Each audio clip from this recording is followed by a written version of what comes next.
My stepfather used to mentally and physically abuse me and my little brother. We weren't his. Not sexually, just beat us. And my mother allowed it.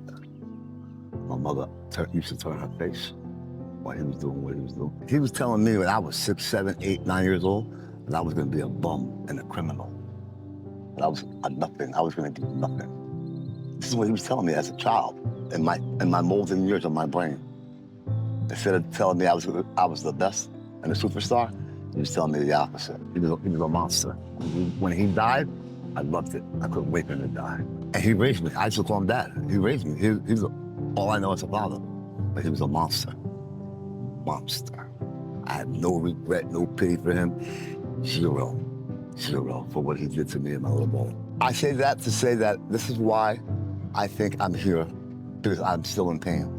I'm still in pain, that's why. So I use the as my medicine.